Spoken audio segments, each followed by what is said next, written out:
Good evening, dear waiter. Good evening to everyone. Let us try to discuss one complete grand test paper for the NEET 2022 physics, which is to be going to be held on July 17th. So let us try to do some basic questions and let us try to see that we can revise all the formulas of from the first chapter to the last chapter. See the first question right now. A particle moving along a straight line has a velocity v meter per second when it covers a distance x along the positive x-axis. The relation between these two quantities is being given by v is equals to root of 49 plus x, where the velocity of the particle is 1 meter per second. Its acceleration will be equal to how much? देखो यहाँ पर velocity दिया हुआ है as a function of X, तो मैं इसको क्या लिख सकता हूँ? देखो बेटा, given for means v is equals to under root of your 49 plus of your x.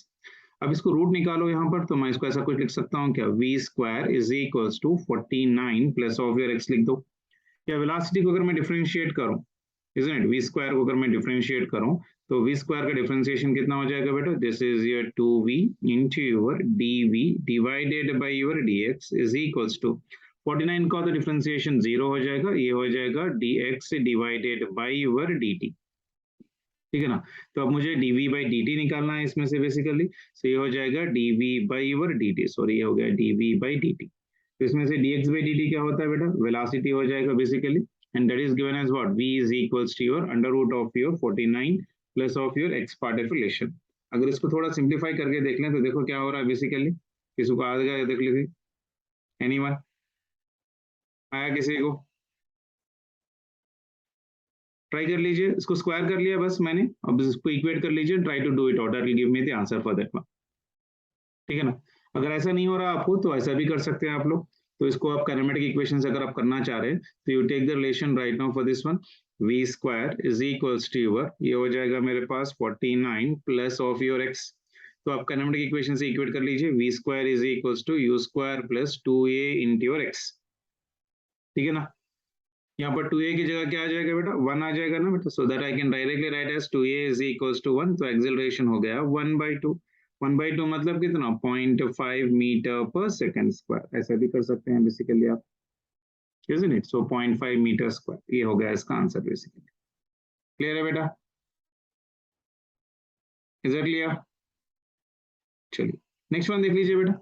The relation between the power p, distance x, and time t is given as p is equals to b plus x square divided by 80. The dimensions of your b by a will be equal to how much? आपको already मालूम है कि कोई चीज हम लोग अगर add कर रहे हैं तो उसके डायमेंशन सेम होनी चाहिए, यानी b का dimension will be equal to X square. X square मतलब कितना हो जाएगा बेटा? Length l square. अब ये का डायमेंशन जो हो जाएगा बेसिकली यहाँ पर देखिए बेटा, अब ये अगर मैं यहाँ पर लेके जा रहा हूँ तो b प्लस एक्स स्क्वायर का तो डायमेंशन आ गया l स्क्वायर. तो इसमें से अगर मैं यहाँ पर pt लिख रहा हूँ बेसिकली, तो यहाँ पर ये p यहाँ पर आ जाएगा, ये यहाँ पर चले जाएगा. तो मैं इसको अगर यहाँ पर सिंप्लीफाई कर रहा हूँ, देखो ये इज इक्वल्स टू ये b प्लस एक्स स्क्वायर का पूरा डायमेंशन मैं लिख रहा हूँ l square divided by your p is your power into your time t. Power का तो डायमेंशन आप लोगों को मालूम है already, so this one is your l square divided by dimension of the power is work divided by time, so it is m into l square t power -3 into your time t. isn't it? So अगर इसको simplify कर रहे हैं, m तो ऊपर चले जाएगा, m power -1 आ जाएगा, l पावर 0, t पावर 2. तो पूछा क्या उसने? b बाई a, तो b बाई a निकाल लीजिए. b की वैल्यू आ गई मेरे पास l square divided by a की वैल्यू आ गई मेरे पास कितना? m power -1 l not t power 2. तो ये अगर ऊपर चले गया तो ये हो जाएगा m into l square t power -2. isn't it? So that will be the answer for this one. So it is m into l square t power -2. First option will be the answer for this one. Next one देख लीजिए बेटा. Two particles of equal masses, two particles of your equal masses are connected by a light rod of negligible mass as shown in the figure. The rod is rotated about the end B, यहाँ पर rotate कर रहा हुआ है बेटा. In the horizontal plane, the ratio of the tension in the smaller part to that of the other will be equal to how much? Very easy question देखो बेटा. यहाँ पर फिक्स है और ये rotate कर रहा है ऐसा, ऐसा सर्कुलर पाथ में ये rotate कर रहा है ऐसा, और ये पार्टिकल भी ऐसा सेंटर. तो इसके लिए रेडियस r है, इसके लिए रेडियस t r है. अगर मैं इस पार्टिकल के लिए अगर टेंशन ले रहा हूँ बेसिकली, एक पार्टिकल के लिए, तो एक के लिए अगर मैं लिख रहा हूँ यहाँ पर, तो इसके ऊपर एक टेंशन यहाँ पर आ जाएगा बेटा, ये हो जाएगा T2 बाहर की जगह, और अंदर की जगह यहाँ पर हो जाएगा टेंशन T1. तो मैं इसको ऐसे लिख सकता हूँ क्या? T1 और invert force minus out force, T1 minus T2 is equals to mr into omega square. और एक वाला कितना हो जाएगा बेटा? T2. isn't it? तो इसका इक्वल एंड ऑपोजिट फोर्स यहाँ पर आ जाएगा, that is nothing but T2. तो T2 will be equal to your m into distance कितना हो जाएगा बेटा 2r plus r, this will be equal to 3r into your omega square, isn't it, for the particle of mass of your m. तो अब इन दोनों को अगर मैं टेंशन ले रहा हूँ बेसिकली, तो T2 की वैल्यू आ गई कितना बेटा 3 टाइम्स से, तो लेके जाके आप T1 में डाल लीजिए. So T1 will be equal to your m into are into your omega square plus of your T2. यानी ये हो गया मेरे पास m r omega square plus m into 3 square is nothing but how much for me बेटा 9, isn't it? ये हो गया कितना 3 into your r, sorry 3 r ही है ना, तो मैं यहाँ पर 3 लिख लेता हूँ, 3 into M into are into your omega square, 3 plus 1 that will become for me 4, 4 M R omega square. तो ये हो गया मेरे पास T1 का. और पूछा क्या ratio T1 by your T2 का रेशियो कितना हो जाएगा. T1 की वैल्यू आ गई 4 M R omega square divided by 2T की वैल्यू है 3 एम आर ओमेगा स्क्वायर. तो ये वाला चले गया, तो 4/3 आ गया आंसर, यानी 4:3 will be the answer for this one. Easy question था, आराम से निकाल सकते थे. नेक्स्ट वाला देख लीजिए बेटा. Rocket with lift off mass, यानी ऊपर जाने के लिए कितना है 10 metric ton, is blasted upwards with an initial acceleration of 2.2 meter per second square with initial, what is the initial thrust of the blade. thrust मतलब force, thrust मतलब force. अब ये रॉकेट कहां पर जा रहा है बेटा, ऊपर जा रहा है ना, ऐसा कुछ. ये अपना रॉकेट है बेसिकली, तो यहाँ से इजेक्शन होगा और ये वाला ऊपर जा रहा है, तो उसका total weight of the body will be in the downward direction mg, और अब ट्रस्ट हो जाएगा ऊपर राइट नाउ. तो नेट फोर्स का अगर मैं इक्वेशन लिख रहा हूँ तो इसके लिए हो जाएगा F minus of your mg will be equal to mass into your acceleration. तो एफ की वैल्यू कितनी हो जाएगी बेटा, F is equal to M common हो जाएगा, तो जी प्लस ऑफ योर ये मास कितना दे रखा है यहाँ पर 10 मेट्रिक टन, मतलब 10,000, ये हो गया 10,000 इंटू जी की वैल्यू ले सकता हूँ मैं 9.8 प्लस एक्सेलरेशन कितना दे रखा है, और is been moving upward with an initial acceleration of 2.2, सो ये हो गया 2.2. तो इसको सिंप्लीफाई कर लीजिए, देख लीजिए कितना आ रहा है, ये हो जाएगा 10,000 इंटू 9.8 प्लस 2.2, यानी 9.8 प्लस 0.2, यानी 10, 11, 12, ये हो गया 12. तो ये हो जाएगा 1,20,000, यानी ये हो जाएगा 120 किलो न्यूटन लिख सकता हूँ मैं इसको. Third option will be the answer. Very good, easy question tha, answerable question tha basically. Some dimensional constants are given in the column 1 and their dimensional formulas are also given in column 2. Mark the correct of this one. तो एक बात बहुत clearly याद रख लीजिए बेटा, gravitation is an exceptional case where the mass is having negative. तो gravitation ऐसा exceptional case है जिसमें negative mass आएगा, तो obviously ये के लिए अपने को R होना चाहिए. देख लीजिए ऑप्शंस में जो है ये इज इक्वल टू वो ऑप्शंस होने के चांसेस है, तो एक तरह A हो सकता है या थर्ड हो सकता है, तो 2 तो और 4 तो चले गया सीधा सीधा, that will not be the answer in this one. तो नेक्स्ट वन देख लेते हैं, स्टीफेंस कांस्टेंट, बोल्ट्जमैन कांस्टेंट और प्लैंक्स कांस्टेंट. प्लैंक्स कांस्टेंट बहुत इजी रहेगा क्योंकि एनर्जी का फॉर्मूला मालूम है, E is equals to h into your nu. So E is equals to your h is equals to your energy divided by your frequency. So this frequency मतलब क्या बेटा, frequency is reciprocal of your time period, यानी energy का dimension हो जाएगा ml square t power minus 2 divided by 1 by your t, यानी 1/t मतलब ये हो जाएगा ऊपर चले जाएगा, this will be equal to your t. तो ये कितना बन जाएगा बेटा dimension, m into L square T power -1. तो देख लो ml square T power -1, ml square T power -1, यानी प्लैंक्स कांस्टेंट के लिए p होना चाहिए, यानी d के लिए p, d के लिए p, ये भी हो रहा है बेसिकली, तो we need to still do it out with your b also. Stefan's constant, Boltzmann constant भी देख लीजिए and try to simplify for the given condition. आ जाएगा ना, कर लोगे ना आराम से, कोई दिक्कत है इसके अंदर. प्लैंक्स कांस्टेंट का फॉर्मूला याद है, स्टीफेंस कांस्टेंट का फॉर्मूला याद है, मैं बता देता हूं फिर भी. P is equals to your sigma epsilon E emissivity into your E t to the power of your 4. ठीक है ना, निकाल सकते हो बेसिकली स्टीफेंस कांस्टेंट. क्लियर है, आ गया. चलिए, तो that will be what option right now for me, third option. चलिए देख लीजिए इसको. नेक्स्ट वन देख लीजिए बेटा, question number 6. A train of length 225 meter is moving towards the north with a velocity of 10 meter per second. A parrot flies at a speed of 5 meter per second towards the south parallel to the railway track. The time taken by the parrot to cross the train will be equal to your how much? बहुत आसान question है, I hope everyone can do it out. Just आप क्या करो, इसका velocity of parrot with respect to train निकालो. Velocity of the parrot with respect to your train will be equal to, that will be equal to how much बेटा, ये हो गया 10, इसके ऑपोजिट डायरेक्शन में जा रहा है तो 5, तो ये हो गया 15 मीटर पर सेकेंड. अपने को निकालना क्या है, time, time is equals to your displacement divided by velocity, displacement divided by velocity. Displacement कितना है मेरे पास 225 divided by velocity is how much for me 15, तो ये जाएगा 15 सेकेंड्स में। आ गया बहुत आसान से। चलो next one. The velocity of the particle as a function of the time t is given as v is equals to 3t square plus 2t meter per second. The displacement of the particle in the first 2 seconds will be equal to how much? ये questions ऐसे हैं जो generally maximum बच्चे करते हैं, इसलिए मैं आपको फिर भी करवा दे रहा हूँ। काइनेमेटिक्स का बेसिक क्वेश्चन है। यहाँ पर वेलोसिटी दे रखा है, पूछा है डिस्प्लेसमेंट, तो वेलोसिटी को आप dx by dt में लिख लीजिए बेटा। सो वेलोसिटी को मैं लिख सकता हूँ dx divided by your dt is equals to your, ये हो गया 3 into your T square plus of your T.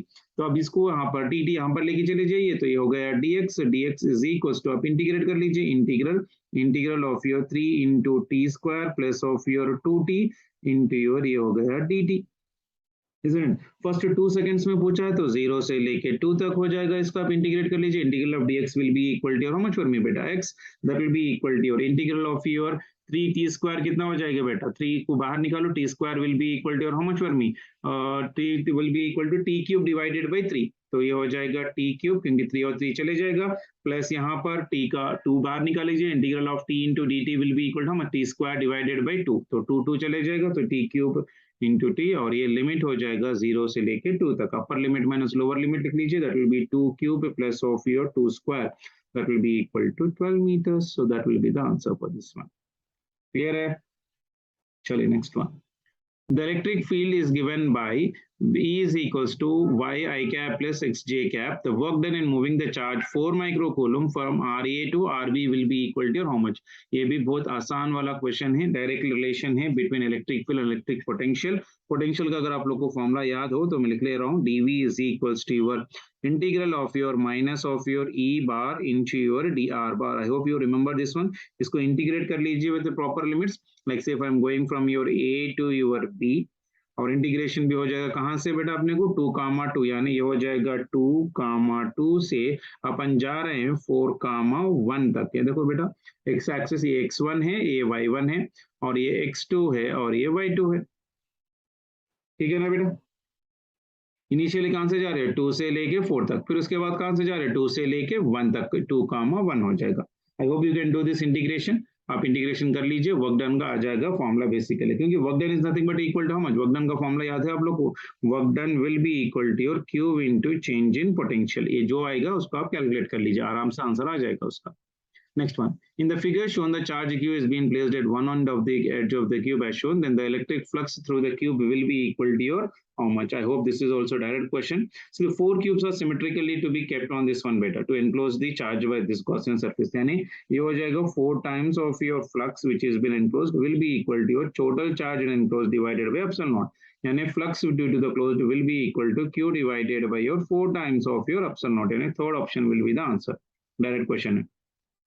Next one, the minimum number of capacitors, each of 8 microfarad and 250 volt, used to make a composite capacitor of 8 microfarad and 1000 volt will be equal to how much?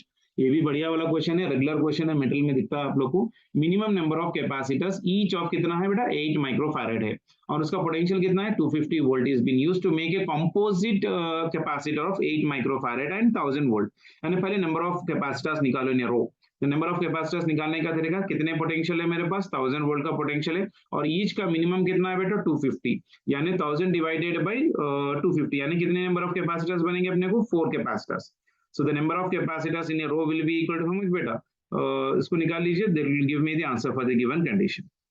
कर लीजिए, एक बार try कर लीजिए, कितने capacitors बना रहे हैं आप, कितने capacitors are been used to make a composite capacitor. बना सकते हैं minimum number of capacitor 8 rows, each of 8 row बना रहा है, कितने रो से, each of your 8 microfarad and 250 are used to make a composite capacitor of your 8 microfarad capacitor part of relation. बस हो गई बात। ईच का कितना होना चाहिए,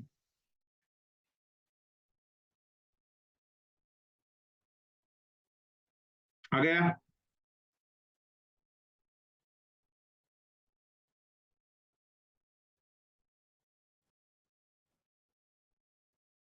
क्लियर है?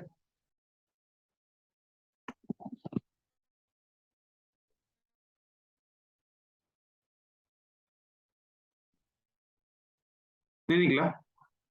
ठीक है, चलो मैं बता देता हूँ। तो पहले नंबर ऑफ कैपेसिटर्स ने रो निकाल लिया बेटा। इसके लिए क्या करोगे, ये जो दिया हुआ पोटेंशियल है ना, ये 1000 वोल्ट को आप गिवन एक का पोटेंशियल से निकालो, so that will give me the 4। And capacity of one row will be equal to how much बेटा?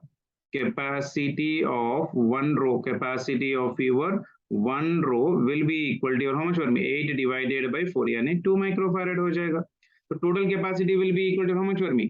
Total capacity will be equal to your capacity of each row into number of rows, isn't it? So I can write this one as of your capacity of a row लिख लो, multiply with your number of rows, जितने आपको चाहिए उतने number of your रोज आप multiply कर लीजिए, isn't it? So total capacity कितना बोला उसने? 8 बोला है।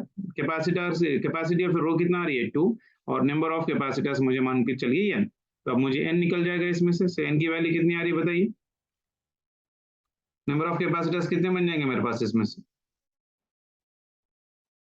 कैपेसिटी ऑफ रो कितने कैपेसिटी? देखो बेटा, कैपेसिटी ऑफ वन रो कितनी है? एक रो की कैपेसिटी 2 माइक्रो है। तो नंबर ऑफ कैपेसिटर्स इन रो कितने लगा रहे हैं अपने के? एक रो में कितने कैपेसिटर्स लगा रहे हैं हम लोग? 4 लगा रहे हैं। तो अगर एक रो में अगर 4 लगा रहे हैं तो टोटल नंबर ऑफ कैपेसिटर्स कितने बन जाएंगे बेटा? इसमें से कितना है? 2 1 जा, 2 2 जा, 2 4 जा, isn't it? So n की वैल्यू कितनी आ गई यहाँ पर? 4। तो कितने रोज है यहाँ पर? 4, यानी 4 into 4 that will be equal to 16। 16 will be the answer for this। ठीक है ना? चलिए उसके बाद 11th वन आप लोग ट्राई कर लीजिए। क्वेश्चन नंबर 12th वन देखिए बेटा, डायरेक्ट काइनेमेटिक का क्या बोलते हैं केटीजी का क्वेश्चन है। The ratio of RMS speed and most probable speed of a molecule of an ideal gas is are at a temperature T. If the temperature is increased by 2%, then the percentage change in the ratio will be equal to your how much? RMS velocity का formula आप लोग को मालूम होगा, VRMS will be equal to under root of your 3 into RT divided by your capital M।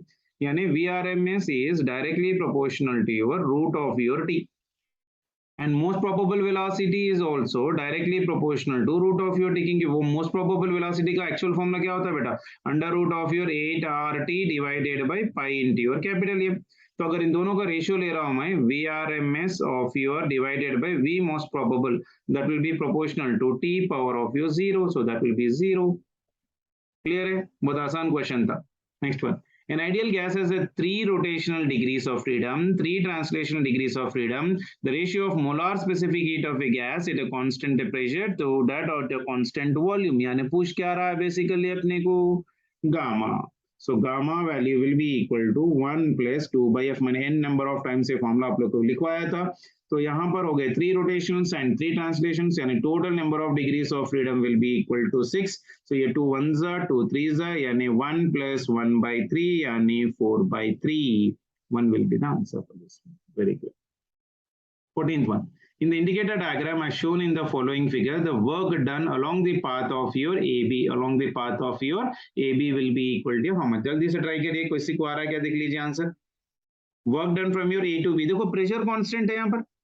अगर pressure constant है तो isobaric process हो गया, तो work done from your A to B will be equal to your, तो pressure है मेरे पास P into your delta V। तो P की वैल्यू है 10 इंटू चेंज इन वॉल्यूम होगा यहाँ से 4 माइनस ऑफ योर 1 यानी 3, 10 into 3 that will B 30 joules। Very easy question. Next one, a Carnot's refrigerator has a coefficient of performance 8 if the surrounding temperature is 25 degrees centigrade. The minimum temperature it can cool a body inside it will be equal to how much? Again, very important model, regular model आया चाहता है basically, बस इसको आप convert कर लीजिए, आराम से इसका क्वेश्चन आ जाएगा।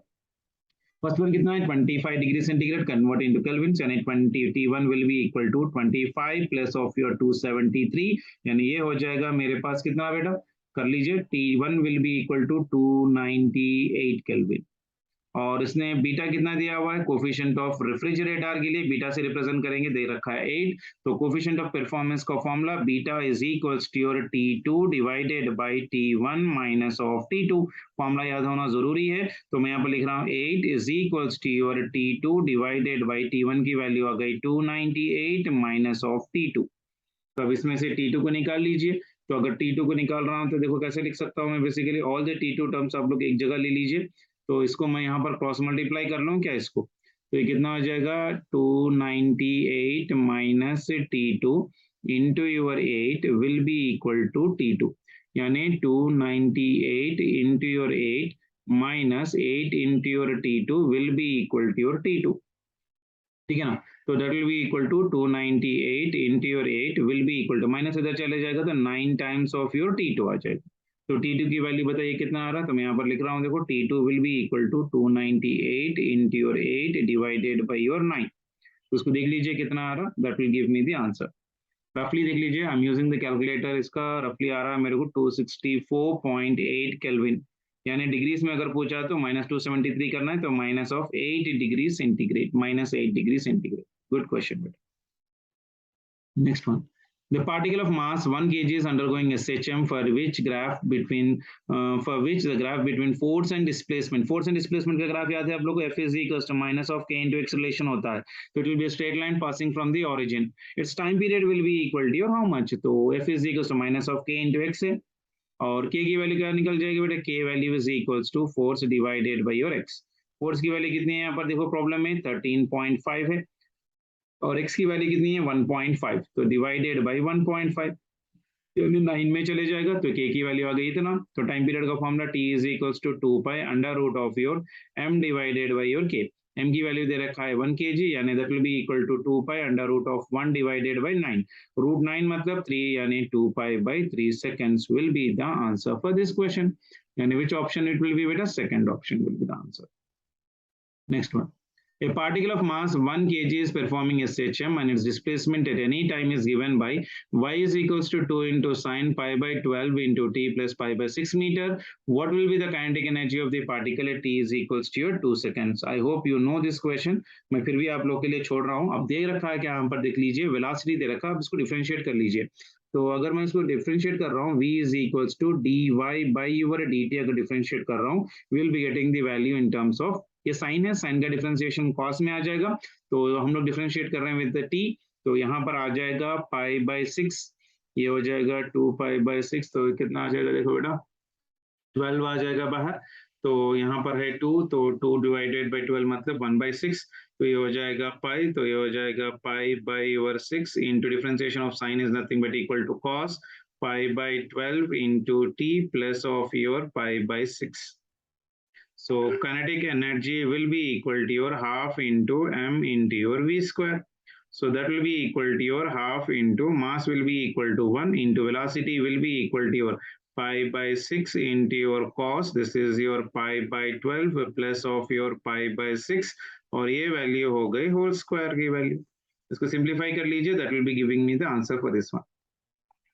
ठीक है ना, सो देख लीजिए, this will be equal to your half into, देख लीजिए क्या आ रहा है इसका आंसर, जल्दी से बताइए।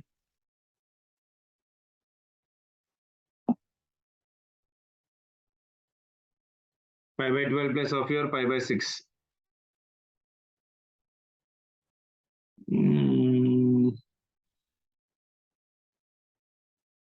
dy by dt will give me the velocity, तो this is a pi by 6, और dy by dt half into ये कितना हो जाएगा बेटा, pi by 6 मतलब ये कितना हो जाएगा देख लो,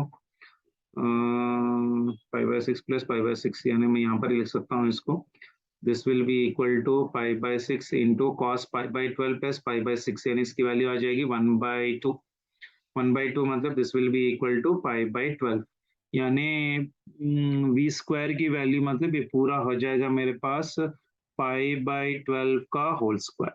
ठीक है, तो ये बन जाएगा pi square divided by your, ये कितना आ जाएगा बेटा 12 इंटू 12 टू 24, 24 इंटू 2 यानी 288, this will be equal to pi square आ रहा ना, पाई स्क्वायर यानी फर्स्ट ऑप्शन। कैलकुलेशन देख लो बेटा आप लोग। नेक्स्ट वाला देख लीजिए बेटा, two uniform strings A and as well as of your B are formed of steel and made to vibrate under same tension. The first overtone of your A is equal to second overtone of B and the radius of A is twice that of your B. Then ratio of length of the strings is how much for me? I hope direct question है यहाँ पर। उसने क्या बोला, overtone of your a मतलब second frequency, second harmonic of your first one will be equal to third overtone यानी third one of your fundamental frequency of the third one, that is nothing but b. अब frequency का तो formula आप लोग को मालूम है, n is equals to your 1/2L under root of t by your mu.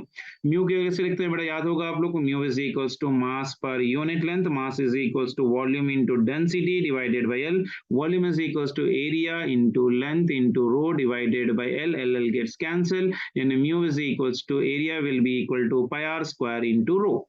इतना टर्म में आप लिख लीजिए। तो यहाँ पर मैं इसको लिख रहा हूँ 2 into this will be equal to 1/2 into length of your A under root of your pi, sorry this will be equal to your T divided by mu. Mu की वैल्यू कितनी आ जा रही है यहाँ पर, pi into your R square, कितने में दे रखा है यहाँ पर, so this will be equal to pi into your R square into your rho, that must be equal to 3 into 1/2 times of length of your b under root of your t divided by pi into, this is the radius of your a and this is the density of your a, this is of your radius b and density of your b। अगर कुछ ration दे रखा है उसको values डाल दीजिए, that will give me the answer।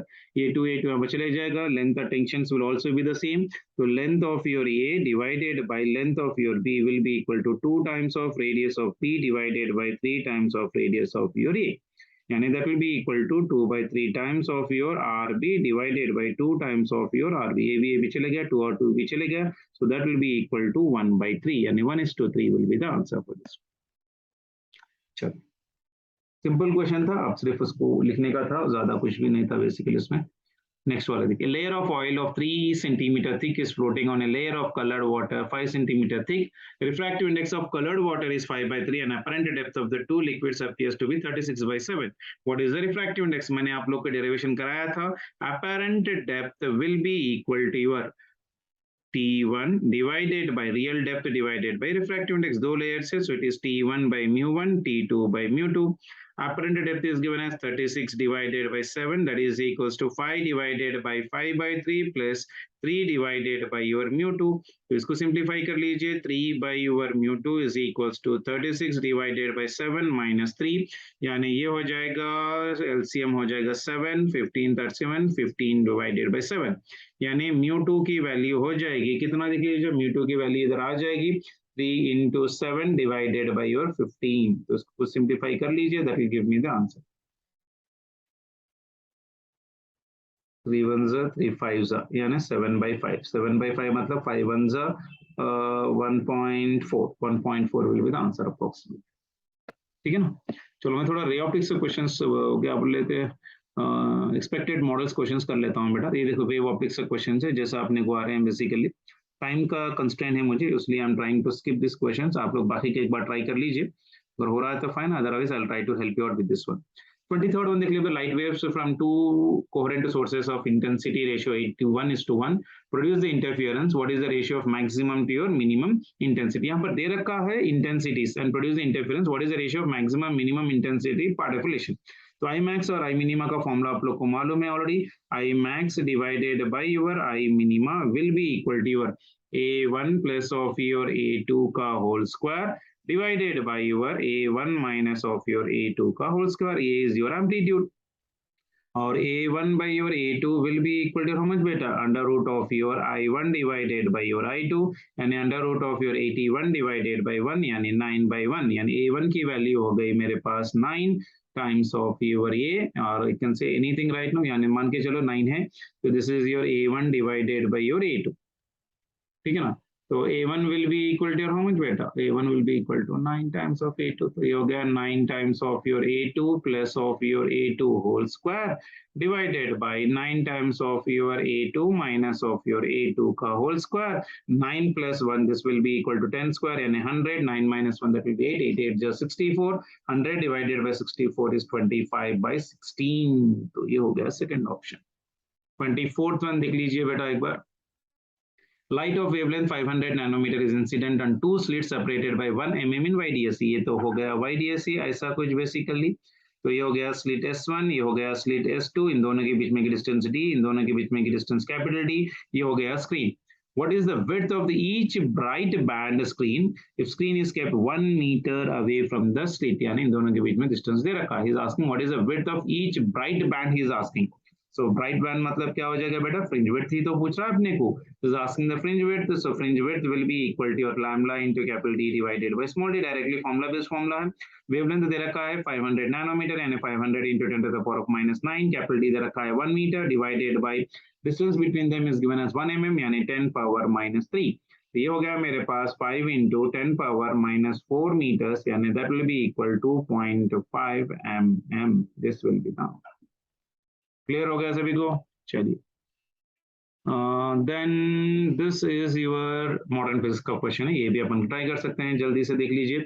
The graph shown between shows the variation of de Broglie wavelength versus 1 by root of v, where v is your potential for three charged particles of equal charges but different masses है, different masses और equal charges है। इन लोगों का relation आप लोग को याद होगा, केमिस्ट्री में भी बहुत बार आप लोग कर चुके हैं। de Broglie's wavelength is lambda is equals to h divided by under root of your 2 into mass into charge into potential।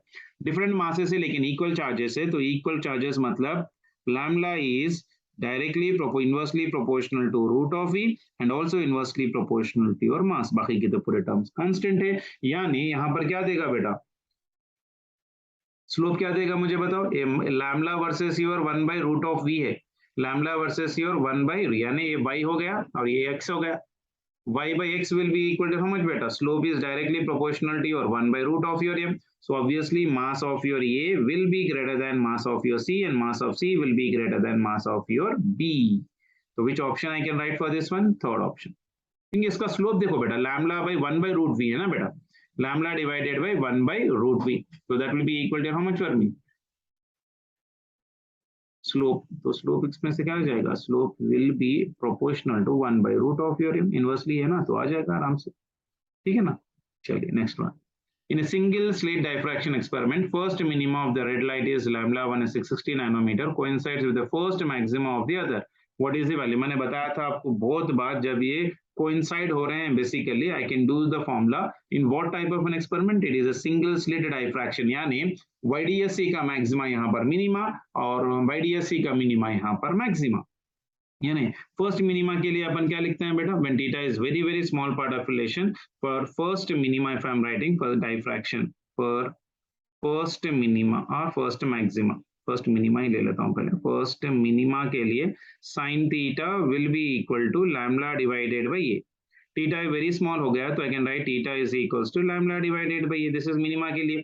For diffraction maxima के लिए कितना हो जाएगा बेटा, फॉर मैक्सिमा ये फॉर्मूला याद रखना है बेटा, उसलिए लिख रहा हूं मैं यहाँ पर, मैक्सिमा के लिए उल्टा हो जाएगा, यानी sine of your theta dash will be equal to your ये into sine of your theta dash will be equal to your 2n+1 into your lambda by 2, याद आया आप लोग को। For the first maxima n की value कितनी हो जाएगी 1, n की वैल्यू अगर 1 हो गई तो ये हो जाएगा 3 लैम्बडा डिवाइडेड बाय 2, तो थीटा वेरी स्मॉल है तो theta dash will be equal to 3 lambda divided by 2a, as both of them are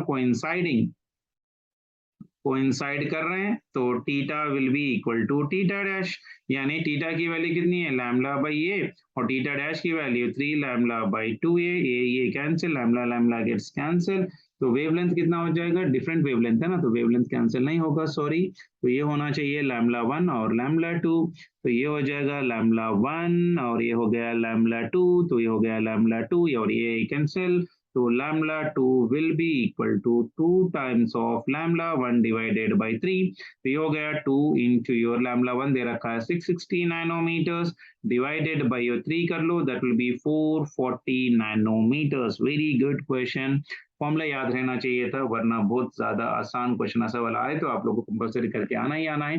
next one, the resistance of the following carbon resistor, अब ये तो एकदम फालतू वाला क्वेश्चन है, B B Roy of the Great Britain has a good wife से hello वाला कुछ रिलेशन है, तो फर्स्ट वाला क्या रिप्रेजेंट करे, first two bands that is red and orange, so first two significance represent करेगा, थर्ड ब्रांड दैट इज रत्नो फर्मी brown will represents me the multiplier, brown के लिए मल्टीप्लायर होता है 10 पावर 1 और रेड होता है बी बी रॉय, यानी ये हो जाएगा 0 1 2 यानी 2 हो गया और ये हो गया 3 यानी 23 आ जाएगा, तो 23 एक ही ऑप्शन बन रहा है, तो that will be first without any thinking I can write the answer there. Next one, 28. Current density at an area is given for me and J value is also given for me. Current will be equal to how much? I hope everyone knows this one. Very faltu question है. Current density will be equal to your current divided by area. Vector में दे रखा है आप लोग को, तो vector आराम से आता है, this your vector J bar dot of your A bar, तो जे की वैल्यू दे रखा है 2i cap plus of your 3j cap dot of your area, area हो गया i cap plus of your 4 into your j cap. आ गई बात क्लियर सभी को? तो अब आई से आई मल्टीप्लाई कर लीजिए, that will be equal to 2 और 3 4 12, that will be equal to, ये हो गया एम्पियर और ये गया एमएम में, एमएम मतलब ये हो जाएगा 10 पावर माइनस 6 एम्पियर्स, यानी 2 plus 2 that is nothing but equal to 14 micro amperes लिख सकता हूं मैं answer, so 4 will be the answer for that. Clear है? तो ये तो सेल्स वगैरह क्वेश्चन से मैं पहले थोड़ा what you call that one modern physics के क्वेश्चंस कर लेता हूँ, then will come back again. देन 33rd का आंसर बताइए बेटा, किसी के पास अगर आंसर होगा तो। Application of the forward bias to a PN junction is, application of a forward bias to a PN junction diode क्या होता है बेटा? To increase the number of the donuts on your P side, यानी that will be what? To increase the number of donuts on your N side part of relation. So third option will be the answer. What is the current through an ideal PN junction diode as shown in the figure? So this is your P terminal, this is your N terminal, तो obviously forward biased है, तो इसमें से यहाँ पर से current जाएगा, तो करंट का फॉर्मूला हो गया I is equals to V divided by your R। तो पोटेंशियल अगर मैं देखूं तो यहाँ पर कितना है बेटा, 1 माइनस माइनस ऑफ योर 3, देखो यहाँ पर माइनस है, डिवाइडेड बाय रेसिस्टेंस है मेरे पास 100, यानी ये हो गया 4 डिवाइडेड बाय योर 100, यानी 40 milli amperes will be the answer. Good question, simple question है बट आराम वाला करना क्वेश्चन है। क्वेश्चन नंबर 35 देख लीजिए बेटा, किसी को तो आता ही होगा, बेसिकली बहुत आराम वाला क्वेश्चन है ये भी। The output of the given logic circuit will be equal to how much, isn't it? ये तो एंड गेट है, बी के शेप में, ये देखो बेटा, ये जो सिंबल होता है that will be called as of your not. तो यहाँ पर Q1 की वैल्यू अगर लिख रहा हूँ तो इसके लिए ये है यहाँ पर इनपुट, और इसके लिए B है यहाँ पर इनपुट, यानी ये हो गया मेरे पास Q1, तो that will be equal to your A dot B bar आ जाएगा। और Q2 की वैल्यू कितनी आ जाएगी बेटा, एक तो इनपुट यहाँ पर A बार है, that is nothing but dot, और ये हो गया A डॉट B बार का A B बार हो गया। और Q3 की वैल्यू कितनी हो जाएगी बेटा, Q3 की वैल्यू देखो बेटा, एक तो B डायरेक्टली आ रहा है यहाँ पर, this one is B dot, ये हो गया A डॉट B का बार, और ये हो गया पूरा बार। अब इनपुट Y देखो, Y value will be equal to your A dot of your B का बार, ये होल बार है, और ये हो गया डॉट, फिर हो गया B डॉट, ये हो गया A डॉट B बार का पूरा बार। अब इसको सिंप्लीफाई करना तो आप लोग को आता है, तो आप लोग सिंप्लीफाई कर लीजिए, that will give me the answer. I am just trying the right the answer for that one, आपको थर्ड ऑप्शन होना चाहिए आंसर। क्लियर है? चलिए, ये डिप वाला है, आप लोग कर लीजिए, एलसीआर सर्किट है, ये भी कर लीजिए। उसके बाद ग्रेविटेशन के क्वेश्चंस करना है बेटा आप लोग को किसी हाल में भी। ग्रेविटेशन का क्वेश्चन देख लीजिए बेटा एक बार, ये वाला क्वेश्चन देख लीजिए। The gravitational field due to the mass distribution E दे रखा है in the x direction, taking the gravitation potential to be 0 at infinity, the value of distance x will be equal to how much. Potential का formula याद है आप लोग को, electrostatics में जैसे लिखते हैं यहाँ पर भी ऐसे लिखते हैं, integral of dv is equal to minus of integral of gravitational field into your dx। ये 0 से v तक जा रहा है बेसिकली, और ये भी हो गया from your r to your infinity, डाल के कर लीजिए 0 से लेके v, upper limit minus of your lower limit, ये माइनस साइन निकालने के लिए कर रहा हूँ हम लोग बेसिकली, तो v से लेके 0 तक जा रहे हैं ना, सॉरी ये लिमिट हो गया v से, और ये हो गया 0, तो ये हो जाएगा मेरे पास minus integral of this one will be equal to 1 by your minus of 2 into your x square, limit will be from r to infinity. Calculation कर लीजिए आप आराम से आ जाएगा। और उसके बाद नेक्स्ट क्वेश्चन देख लीजिए, ये भी ग्रेविटेशन का है, थोड़ा लंबा थोड़ा प्रोसेस हो जाएगा, देख लीजिए, फिर भी आप आराम से कर सकते हो, आप लोग ट्राई कर लीजिए वाला। नेक्स्ट वन कैपिलरिटी का है, ये सरफेस टेंशन का क्वेश्चन है, देख लेते हैं एक बार, ट्राई कर लेते हैं। इन ए capillary tube experiment, A vertical 30 centimeter long capillary tube is dipped in water. The water rises up to a height of 10 centimeters due to capillary action. If this experiment is conducted in a free falling elevator, the length of the water column becomes how much? So obviously surface tension का formula बेटा, H is equals to 2t into your cos theta divided by your r into t into g. So water rises to the maximum height, that means length of the capillary tube must be equal to how much बेटा, 30 centimeters obviously, ठीक है ना, तो direct question ही हो गया वो basically. 45, उसके बाद 46, 47, 48, 49, 50, क्वेश्चन पेपर में ज्यादा मेरे ख्याल से उसने बैलेंस नहीं किया, क्योंकि मॉडर्न फिजिक्स के ज्यादा क्वेश्चंस नहीं दिए उसने। अगर ऐसा कुछ हो गया तो बहुत गलत हो जाएगी यार। फिर भी this is a question paper, एक बार आप लोग ट्राई कर लीजिए। आप लोग फिर से एक बार इसको कर लीजिए। अगर कुछ क्वेश्चंस नहीं आ रहे हैं तो कमेंट बॉक्स में बोल लीजिए, I try to do that remaining questions also. तो थोड़ा बहुत क्वेश्चंस है वो आप बाकी कर लीजिए। थोड़ा बहुत ग्रेविटेशन के क्वेश्चंस आप लोगों को करने ही चाहिए, वो भी आप लोग एक बार ट्राई कर लीजिए, आराम से आ जाएगा। ऐसे वाले क्वेश्चंस तो आप आराम से कर ही सकते हो बेसिकली। फिर भी देख लेते हैं एक बार। 43 अगर देख लीजिए बेटा, किसी को करना है तो एक बार ट्राई कर लेते हैं। क्वेश्चन नंबर 43 कर सकता है क्या, देखो कोई।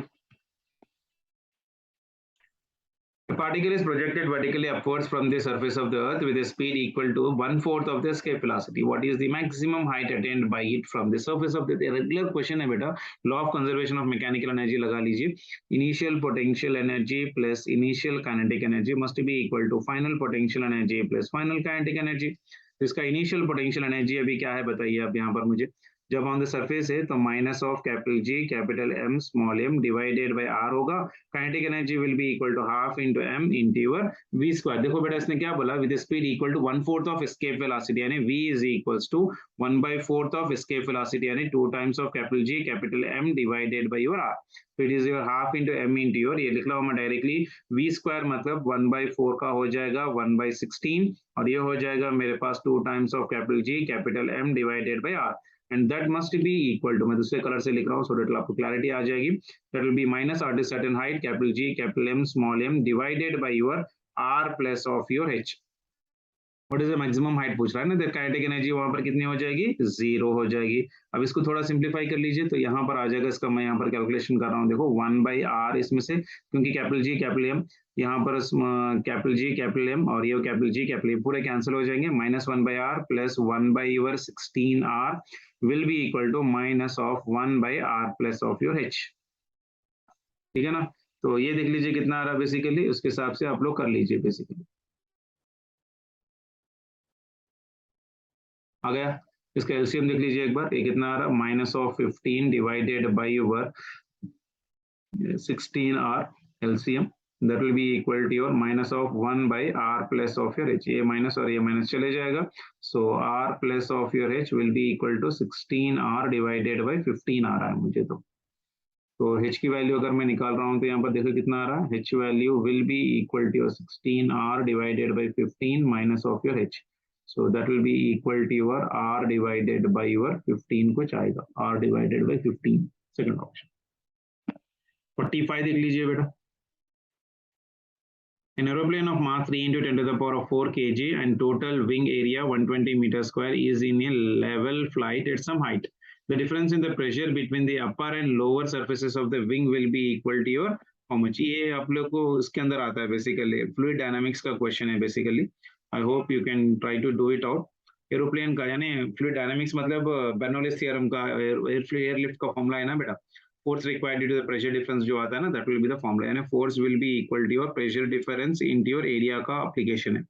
बैलेंस्ड कंडीशन में weight of the body will be equal to your pressure into your, यानी delta P will be equal to your F divided by your A. F will be equal to how much right now यहाँ पर, M G divided by your area.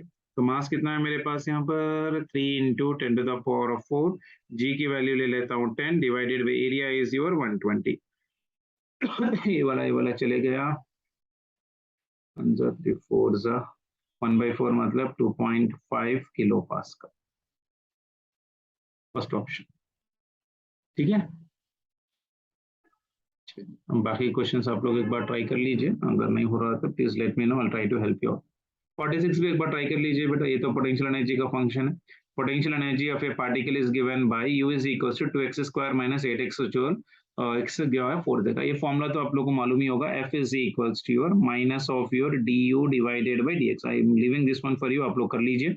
f is equals to minus of d, u की जगह पे value डाल दीजिए, 2 into x square minus of your 8x divided by your dx।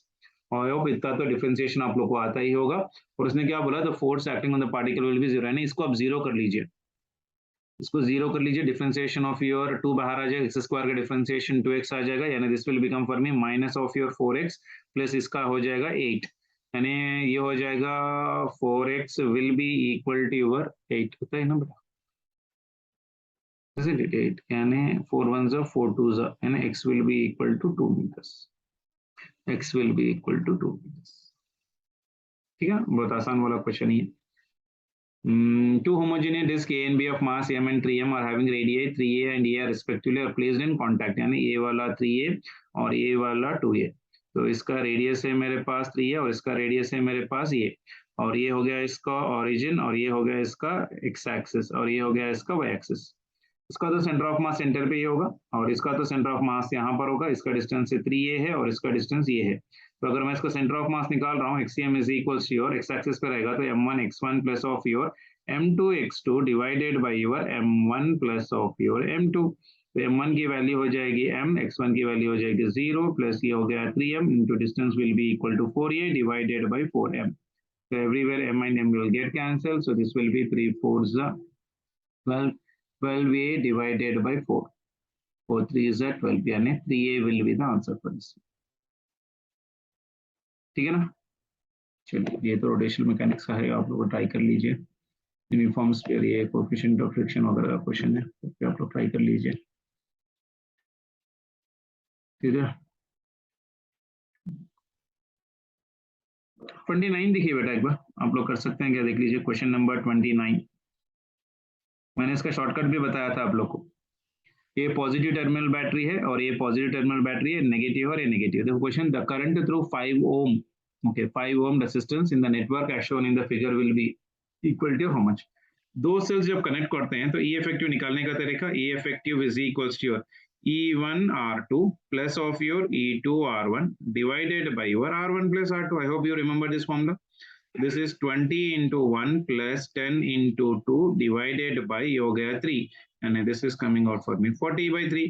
और R effective कितना होता है बेटा पैरेलल कॉम्बिनेशन में, तो R1 into R2 divided by R1 plus R2। तो ये हो गया मेरे पास 1 into 2 divided by 1 plus 2 यानी ये हो गया 2 by 3 ohms।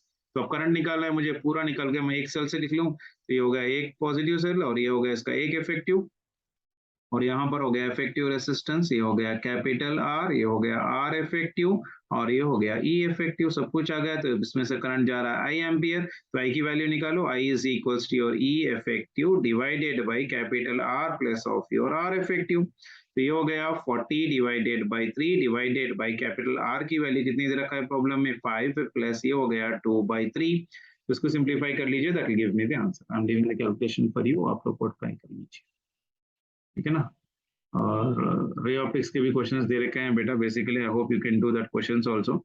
आप लोग एक बार रे ऑप्टिक्स सारा रिवीजन करके आप लोग कर लेंगे ना, तो आराम से क्वेश्चंस कर सकते हो। बेसिकली एस्ट्रोनॉमिकल टेलीस्कोप के फॉर्मूलेस वगैरह फॉर्मूले बेस्ड होते हैं पूरे, अगर आप लोग को फॉर्मूले से याद है तो आराम से कर सकते हो। देखो in an astronomical telescope focal length of objective यानी focal length of your objective is given as 75 centimetre and of eyepiece focal length of your eyepiece given as 5 centimeter, magnifying power if final image is seen at your least distant of distinct image। Magnifying power का formula मालूम है for astronomical telescope, m is equals to f naught divided by your fe into your 1 plus focal length of your eyepiece divided by least distant of distinct vision। So f naught की value is 75 divided by 5 into 1 plus this is 5 divided by 25। So that will be equal to your 5 into 5, this is 15 into ये हो गया 6 by 5, 5 5 is this will become for me 18। आ गया सभी को, आसान question था बेटा। चलिए question number 21, ray of light is passing through an equilateral triangular prism. ये हो गया इक्विलेटरल ट्रायंगुलर प्रिज्म, तो passes through a minimum deviation यानी I1 will be equal to I2 and R1 will be equal to R2 and angle of incidence is 3/4 of angle of your prism। यानी equilateral prism के लिए angle of prism होती है 60 degrees and I value दे रखा है 3/4 of your angle of your prism, यानी 3/4 into angle of prism will be होता है 60 डिग्रीज, तो ये हो जाएगा मेरे पास 45 डिग्रीज। और मिनिमम डिविएशन के लिए R will be equal to your A/2 यानी that will be equal to 60 divided by 2, that will be equal to 30। तो पूछ रहा क्या रिफ्रैक्टिव इंडेक्स, तो डायरेक्ट फॉर्मूला लगा सकते हैं, mu is equals to sine of your I divided by sine of your R. तो ये हो गया sine of your 45 divided by sine of your 30।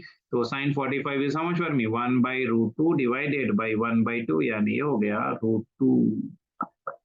ये हो गया आंसर इसका, आराम से निकाल सकते हो। ठीक है ना। तो ऐसे वाले क्वेश्चन एक बार आप लोग ट्राई कर लीजिए।